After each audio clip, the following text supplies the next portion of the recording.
But when he talks about a convicted felon, his son is a convicted felon at a very high level. His son is convicted, going to be convicted probably numerous other times. Should have been convicted before, but his Justice Department let the statute of limitations lapse on the most important things. But he could be a convicted felon as soon as he gets out of office. Joe could be a convicted felon with all of the things that he's done. He's done horrible things. All of the death caused at the border, telling the Ukrainian people that we're going to want $1 billion or you change the prosecutor. Otherwise, you're not getting $1 billion. If I ever said that, that's quid pro quo. That we're not going to do anything. We're not going to give you $1 billion unless you change your prosecutor having to do with the son. This man is a criminal. This man, you're lucky. You're lucky. I did nothing wrong. We'd have a system that was rigged and disgusting. I did nothing wrong. Thank you, President Trump. President Biden, you have said, I'm coming right to you, sir. You want to respond? Go ahead. I'll give you a minute to respond. The idea that I did anything wrong relative to what you're talking about is outrageous. It's simply a lie, number one. Number two, the idea that you have a right to seek retribution against any American just because you're president is wrong. It's simply wrong. No president's ever spoken like that before. No president in our history has spoken like that before.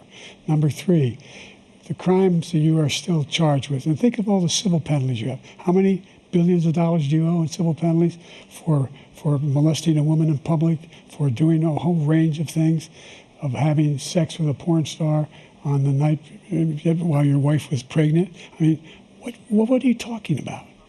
You have the morals of an alley cat. Give you a minute, sir. I didn't have sex with a porn star, number one.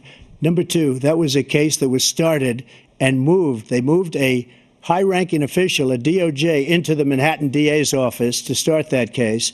That case is going to be appealed and won. We had a very terrible judge, a horrible judge, Democrat. The prosecutor were all high-ranking Democrats, appointed people, and both the civil and the criminal. He basically went after his political opponent because he thought it was going to damage me. But when the public found out about these cases, because they understand it better than he does, he has no idea what these cases are. But when they found out about these cases, you know what they did? My poll numbers went up, way up. You know that because you're reporting it. And we took in more money in the last 2 weeks than we've ever taken in the history of any campaign. I don't think any campaign has ever taken. Hundreds of millions of dollars came pouring in because the public knows it's a scam and it's a guy that's after his political opponent because he can't win fair and square.